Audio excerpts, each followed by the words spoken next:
Hey, it's great to have you here for this episode. Today, we're diving into something that's really at the heart of economic development, capital formation. Yeah, it's one of those topics that sounds a bit technical at first, but it's actually about something pretty simple, building the resources a country needs to grow over time. So economic development is basically a long-term process where a country increases its income and improves living standards. Exactly. And it's not just about money. It's influenced by a whole bunch of factors: economic, social, political, even cultural. But today, we're focusing on one of the most important economic factors: capital formation. Right. So what do we mean by capital formation?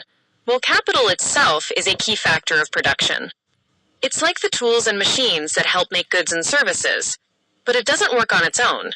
Yeah, and capital formation is the process of increasing the stock of that capital through investment. It's not just physical stuff like machines and buildings, but also human capital, things like education, health, and skills. I like to think of it like this. Physical capital is the tools in a workshop, and human capital is the skill and knowledge of the workers using those tools. Both are essential for economic growth. That's a great analogy. And there's this economist, Stigler, who said, capital includes both tangible goods like machinery and intangible assets like education and health. So capital formation really means investing in both. So how does this process actually work? Well, it happens in three main stages. First, there's the creation of saving. Saving is basically income minus consumption. You can't invest unless you save first. But in poorer countries, saving tends to be low because people spend most of their income on basic needs. Yeah, and saving depends on things like income level, family size, and cultural attitudes towards spending and saving. Plus, government policies, peace, and financial institutions can encourage people to save more. If people don't trust banks or the government, they might not save much at all. So creating saving is the first hurdle. The second stage is mobilization of saving. This is where financial institutions like banks, insurance companies, and investment trusts come in. They collect savings from many people and channel them into investments. Banks are like matchmakers, connecting savers with entrepreneurs who need money to start or grow businesses. Without this, savings just sit idle. And then the third stage is the investment of saving, turning those savings into real assets like factories, machines, or infrastructure. Entrepreneurs play a big role here. They need to be capable, honest, and have access to credit.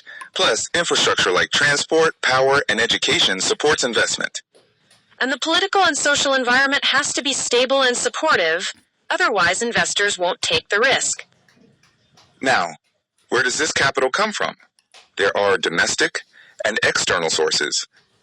Domestic sources include voluntary saving, money people save from their income, and involuntary saving, which is forced saving through taxes or government policies. Income inequality also plays a role. Sometimes the rich save more, which can help capital formation, but it can also cause social tension. Businesses reinvesting profits is another important source, and governments can increase saving through taxation, public loans, and running efficient public enterprises. Inflation can also act as a hidden tax, reducing consumption and pushing resources toward investment, though that's a tricky tool. On the external side, foreign aid, loans, and grants from developed countries can provide capital and technical know-how. Plus, restricting luxury imports can encourage domestic saving, and favorable trade terms can boost exports and income. But despite all this, capital formation is often low in poorer countries. Why is that? Well, low income means people have little to save. Low productivity keeps income growth slow. High population growth reduces per capita income and savings. And there's often a lack of entrepreneurship and small markets, which limits investment opportunities.